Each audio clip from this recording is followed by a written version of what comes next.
देखेंगे वो आप इंडिया में जाके बताना।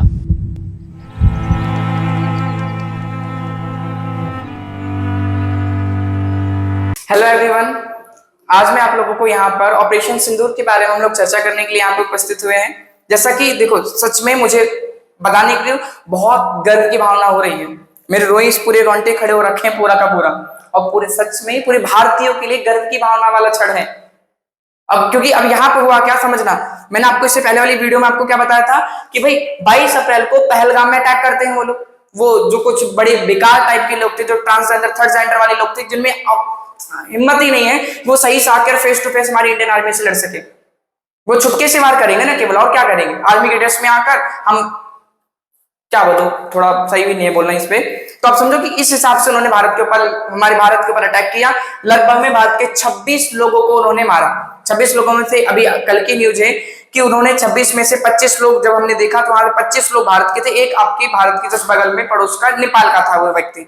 तो लगभग में 26 लोगों को उन्होंने मारा, और उन्होंने मारते समय लोगों को बोला, वहां पर महिलाएं और बच्चे भी थे, पुरुषों को केवल मारा उन्होंने, क्योंकि किसी भी परिवार का जो लीड होता है वो पुरुष होता है, वही पूरे घर को, आज सब बराबर चल रहे हैं बट अभी भी ज्यादातर घर को संभाल के कौन काम करता है, पुरुष करता है। देखने में 26 लग रहा है बट 26 अलग अलग परिवार थे भाई, उनसे कितने सारे लोग जुड़े हुए थे, और कई सारे लोगों की नई नई शादी हुई थी। एक अच्छा खासा बच्चा जिसको भी अच्छी पेपर में अच्छे अंक प्राप्त किए, वो गया घूमने, उसको मार दिया गया, उसके पिताजी को मार दिया गया। अब मतलब सब में परिवारों में जेंट्स को मारा गया, तो इन परिवार की समझो उनकी सुहाग, उनकी सिंदूर को उन्होंने मिटा दिया। तो भारत सरकार ने ऑपरेशन सिंदूर के माध्यम से ही उनसे बदला लेने का प्रयास किया, और प्रयास क्या किया, सच में बदला ले भी लिया। अभी देखना आगे और भी कई सारे एक्शंस लिए जाएंगे। अब 6-7 मई की मध्य रात्रि को यानी 1:30 बजे के आसपास में भारत की तरफ से लगभग में पाकिस्तान के 9 ठिकानों पर हवाई हमले किए जाते हैं, मिसाइल गिराए जाते हैं। पाकिस्तान तो कह रहा है केवल 5 ठिकानों पर, और पाकिस्तान की सेना गिरी नहीं केवल 4 ठिकानों पर। इससे पहले जब हमने उरी के समय अटैक किया था, और ये पुलवामा अटैक पे हमने जो एयर स्ट्राइक किया था, उन सब मामलों में उन्होंने बोला नहीं ऐसा कुछ हुआ ही। चलो इस बार उन्होंने इसको एक्सेप्ट तो किया ना, भारत ने इनके ऊपर हमला किया है, और भारत ने किया। भारत के करने के बाद भारत ने खुद साफ बता दिया है, देखो हमने पाकिस्तान पे नहीं, पाकिस्तान में पल रहे उनके आतंकवादी ठिकानों पर किया है। बहुत सारी, लगभग में 9 ठिकानों पर हमने किया है हमला, और 9 ठिकानों में बहुत सारे लोगों को हमने मौत के घाट उतार दिया है। भारत सरकार तो ये मतलब ऐसा कुछ डेटा नहीं, जैसे पता चल रहा है मीडिया रिपोर्ट में कि लगभग में 62 लोगों को हमने मारा है। अभी पाकिस्तान की रिपोर्ट आने वाली, कब तक कितने देखने की बात रहेगी, वो झूठ तो बोलेगा ही बोलेगा, क्योंकि अब क्या करे, वो क्या कर पाएगा। वो तो कह रहे हैं ये एक्ट ऑफ वॉर हो चुका है, अब भारत से लड़ लेंगे दो हाथों। हमने कहा आ जाओ, कब हम रुक कब रहे, आ जाइए ना, दो हाथ हो जाएगा। तो बाकी का यहां तक मैंने आपको बताया कि क्या किस तरीके से हमने किया। 9 ठिकानों पर हमला किया, जिनमें से ये मैंने आपको बताया कि पाकिस्तान के एक इलाका जो थोड़ा इंपॉर्टेंट है, 100 किलोमीटर हम लोग बहावलपुर में अटैक किया था। बहावलपुर की वही वाला इलाका है जी जैसे मोहम्मद का ठिकाना, यहाँ पर इनका क्या हेडक्वार्टर है जैसे मोहम्मद का। जैसे मोहम्मद वही मसूद अजहर जो इसके सरगना के हेड है, और लश्कर तैयबा हो गए, हाफिज सईद, सब के ऊपर हमने हमला किया है। हाफिज सईद का तो पूरा परिवार ही निपट गया इसमें। हाफिज सईद कह रहे मेरे को भी मर जाने चाहिए, हमने कहा आओ तो सही, मार देते हैं तुम्हें। फिर हमें मर जाना ही चाहिए था, पूरे परिवार को मार दिया, मेरे को क्यों छोड़ा। उसे भी मारेंगे, एक दिन तो मरेगा, पक्का मरेगा वो, क्योंकि वो बहुत बड़ा मास्टरमाइंड है। भारत पे संसद पे हमला करवा रहा है, वो 26 11 हमला करवा रहा है, हर में कहीं ना कहीं उसका एंगल निकल के आता ही आता है। भारत के खिलाफ हमेशा जब भी मुंह खोलेगा भारत के खिलाफ ही बोलेगा वो। और समझना, जितने आतंकवादी मरते उनके अंतिम यात्रा में जब वो निकलता, उनका अंतिम जो भी दफनाने के लिए जा रहे थे, उस समय पाकिस्तान की सेना, पाकिस्तान की सरकार उनके साथ थी, आतंकवादियों के साथ में, यानी खुद ही पालेगी तो भाई जाएंगे भी देखने के लिए ना।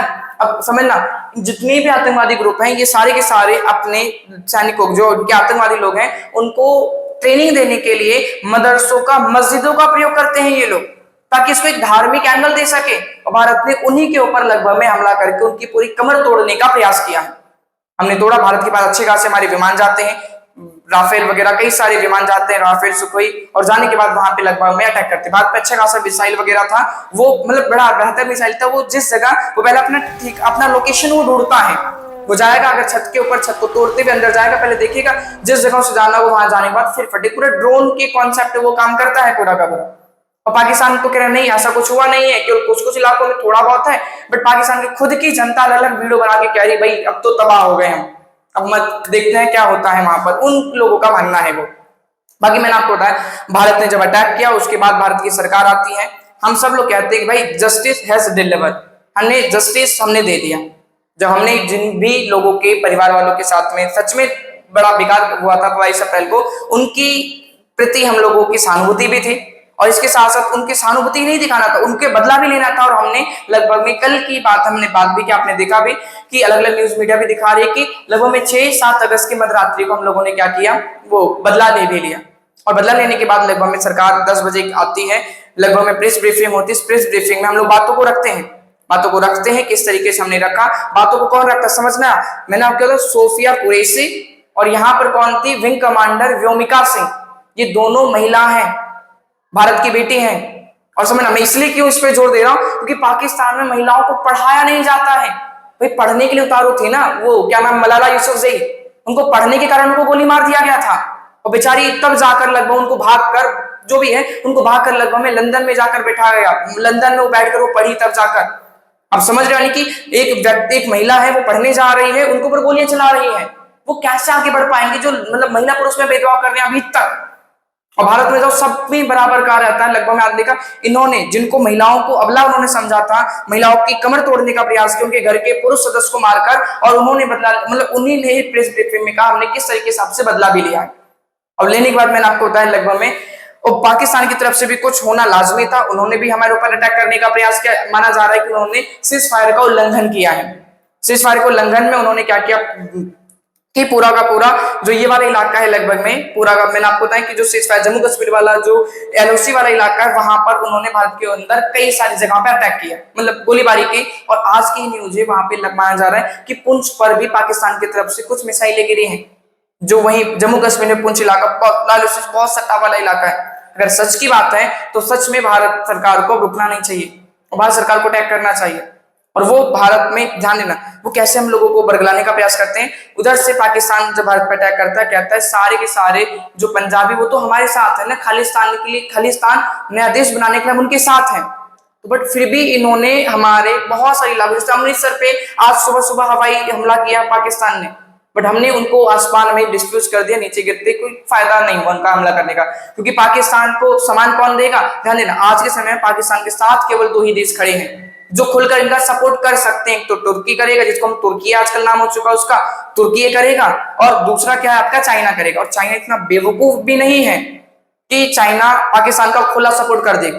भारत और चाइना के बीच में जो व्यापार होता है उसमें हमेशा जो चाइना है आपका वो सरप्लस में रहता है। भाई इतना ट्रेड को भाई फायदे में रहता है, वो क्यों अपने पापी को लाड़ी मारने का प्रयास करेगा।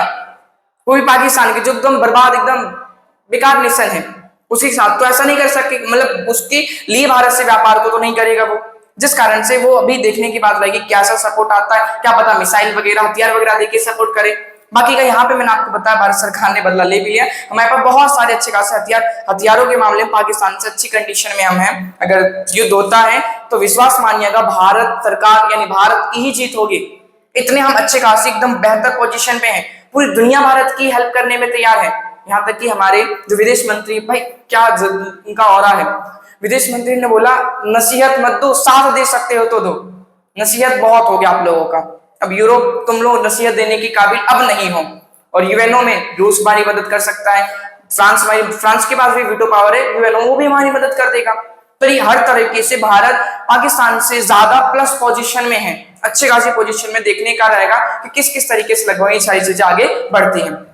इसके साथ साथ मैंने आपको बताया भारत के पास अच्छे खासे मिसाइलों का ढेर है, जिसमें ब्रह्मोस मिसाइल की बात करें एक्यूरेसी एकदम 99% है। माना जाता है अगर ये कहीं अगर अपने टारगेट को मिस भी करता है तो केवल 1 मीटर के टारगेट आगे पीछे करता है बस, और 1 मीटर के अंदर में ही समझो बेहतर जाके अटैक करेगा वो। और इसके साथ साथ इस समय पूरा का पूरा भारत सरकार, पूरा भारत सरकार के पक्ष में है, भारत सरकार के साथ में। जितने आपके ऑपोजिशन लीडर राहुल गांधी भी इसके सपोर्ट में बातें कर रहे हैं, फिर भारत सरकार ने जो भी किया उनके साथ में है। जब हम लोग बोलते हैं हिंदू मुस्लिम में जब ज्यादा भारत में राजनीति होती है, इसमें असदुद्दीन ओवैसी मुस्लिमों का पक्ष लेते नजर आते हैं, ऐसा ज्यादा जनरली माना जाता है, तो वो भी भारत सरकार के पक्ष में बातें कर रहे हैं। यानी पूरा भारत एक हो चुका है। जब पूरा भारत एक हो चुका, मैं आपको हो सकता है वीडियो भी दिखाते हैं यहाँ पे, बट फिर यूट्यूब का स्ट्राइक लग जाएगा, इसलिए वीडियो ना आपने देख भी रखा होगा किस तरीके से मिसाइलें जा रही हैं। पाकिस्तान के 1 बजे हमने सूरज दिखा दिया, 1 बजे ही 1:30 बजे के आसपास में सूरज दिखा दिया। हम लोग बोलते हैं ना, दिन में चांद दिखा देंगे, हमने रात में सूरज दिखा दिया उनको। तो इस हिसाब से लगभग में सारे के सारे लोग भारत सरकार के साथ में हैं।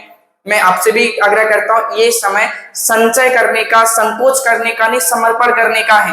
हमें भारत सरकार का सपोर्ट करना, भारत सरकार के साथ में रहना है। जैसे भारत सरकार ने हमको मॉक ड्रिल के माध्यम से चीजों को बताया है, समझाया है कि अगर कभी होता है, सायरन बजता है, तो हमें क्या क्या करना है। हमें थोड़ी सी, मैं सच बताऊं, थोड़ा सा भी अपने, हमें बताओ हमारे कितने जवान सैक्रिफाइस कर रहे हैं यार बॉर्डर पे, तो हम थोड़ा सैक्रिफाइस लाइट बंद करके नहीं कर सकते हैं क्या?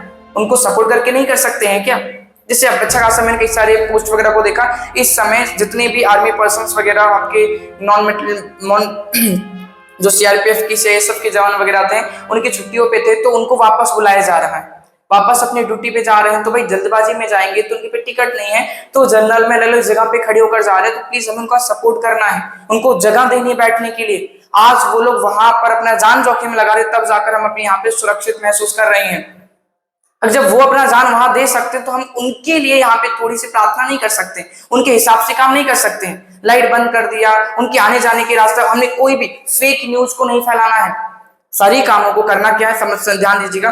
आज के समय में होता है क्या, हमारी न्यूज मीडिया वगैरह काम कर करती है, वो टीआरपी को बढ़ाने का प्रयास करती है। बस मेरे टीआरपी बढ़ जाए, टीआरपी बढ़ जाए, लोग ज्यादा देखें, एकदम सनसनी, देखिए सबसे पहले मेरे ऊपर पे, सबसे स्पीड अप, इलाहाबाद, इस्लामाबाद से लाइव, अलग अलग जगह से लाइव दिखाने का प्रयास करेंगे, तो वो सब कुछ टीआरपी बढ़ाने का एक जरिया है बस।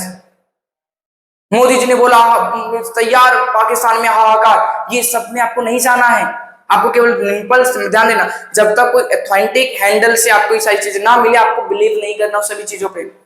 पीआईबी हो गया, एएनआई हो गया, इसके साथ साथ लगभग में कोई भी, जैसे आपके गृह मंत्रालय के आपके वेबसाइट हो गया, गृह मंत्रालय जो गृह मंत्री के ट्विटर हैंडल हो गया, इन सब पर कोई न्यूज आ रहा हो तभी आपको बिलीव करना है, उसको तभी स्प्रेड करो। अगर आपके आसपास से कोई एरोप्लेन वगैरह जा रहा है, फाइटर प्लेन जा रहा है, आपको दिख रहा, तो प्लीज वीडियो वगैरह बना भी हो तो उसे शेयर मत करो। इससे सामने वाले पक्ष को संभलने का मौका मिल जाता है। हमें उनको संभलना नहीं, उनको तोड़ना है, सही से एकदम जितना तोड़ सके तोड़ना है हमें। तो समझ में आए यहाँ पर? तो वही चीजें मैं आपको लगभग में समझाने का प्रयास कर रहा हूं, क्योंकि वैसे तो हमें इस समय सच में बहुत गौरवपूर्ण क्षण है ये। हमें सच में अपने जितने भी आर्मी पर्सन ने जितना भी काम किया, उनको लिए सच में अच्छी बातें ये है कि भारत का भविष्य उज्जवल है, वो रहेगा ही। अब देखना है, कई लोग बोल रहे थे कि कुछ बड़ा होने वाला है, अब मुझे तो लग रहा है जम्मू कश्मीर ही बड़ा होने वाला है। अब जम्मू कश्मीर कैसे बड़ा होगा वो तो बताने की जरूरत नहीं, आपको दिख ही जाएगा।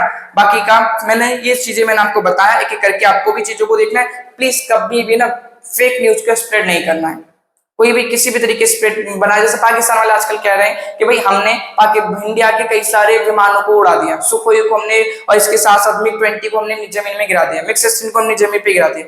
वो बहुत पुरानी वीडियोस को डाल रहे हैं, वो ट्विटर खुद ही उसको फैक्ट चेक करके बता रहे हैं, फेक न्यूज क्यों फैला रहे हो भाई।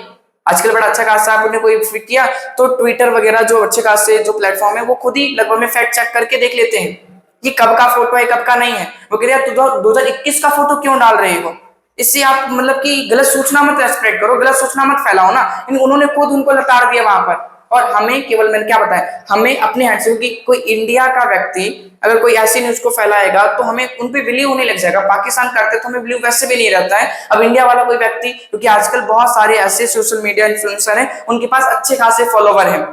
अगर सच में अगर आपको कुछ अच्छा काम करना भी है तो सरकार की बातों की, सरकार की गाइडलाइंस के हिसाब से हमें काम करना है। जब भारत में 26/11 का हमला हुआ था, उसमें मीडिया के कारण भारत में काफी हद तक दिक्कतों का सामना करना पड़ा था, तो वो दोबारा ना हो पाए। प्लीज हमें करना क्या है, फेक न्यूज का हमें बच के रहना है, जितना हो सके सरकार के साथ में भी काम करना है। सरकार ने बोला ब्लैकआउट करना, तो पक्का ब्लैकआउट करना है हम लोगों को। एक बिना समझ लेंगे, आपका 1800 वाला समय है, आपकी 19वीं शताब्दी का समय आ चुका, बिना लाइट के हम लोग घर में रहेंगे अपना, क्योंकि इसमें हम, भारत सरकार हमारी मदद सच में कर पाएगी। फिर उसकी बातों को मान के चलना है। जैसे कि अभी क्या है कि जितने भी वो आपके बॉर्डर वाले इलाके, वहां पे नोटम जारी कर दिया गया है। नोटम जारी करने का मतलब उस वाले इलाकों में एरोप्लेन वगैरह नहीं उड़ेगा। इससे होता क्यों, क्योंकि भाई एरोप्लेन उड़ तो हवे में रहा है, तो वो आपके रडार के दायरे में आ जाता है। वो पाकिस्तान वहां से एक मिसाइल आएगा, 150-200 लोग मर जाएंगे ऐसे ही। हम एक एक व्यक्ति की जान की कीमत को बचाने का प्रयास करें, हम अपनी लापरवाही से मर जाएंगे यहाँ पर। सच में हमने बहुत लापरवाही कर चुका है अब तक, बट अब समय लापरवाही का नहीं, समझदारी का है। अगर हमने थोड़ी सी भी समझदारी दिखाने का प्रयास किया, हम भारत सरकार के साथ में खड़े होकर अगर उनकी बातें को माना, उनके हिसाब से हम चले, तो भारत सच में बहुत आगे निकल जाएगा पाकिस्तान को पछाड़कर, और निकल भी रहा है। ओके, जय हिंद, जय भारत। अभी के लिए इतना ही।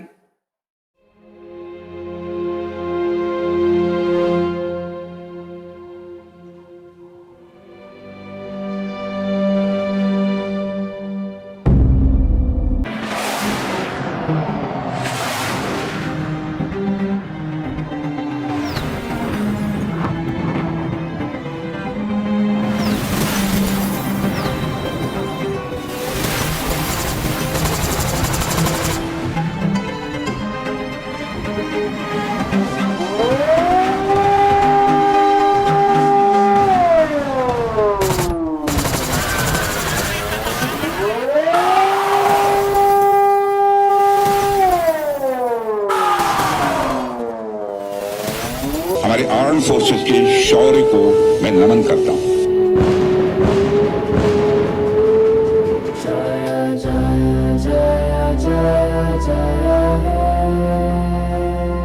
भारत माता की जय, भारत माता की जय, भारत माता की जय।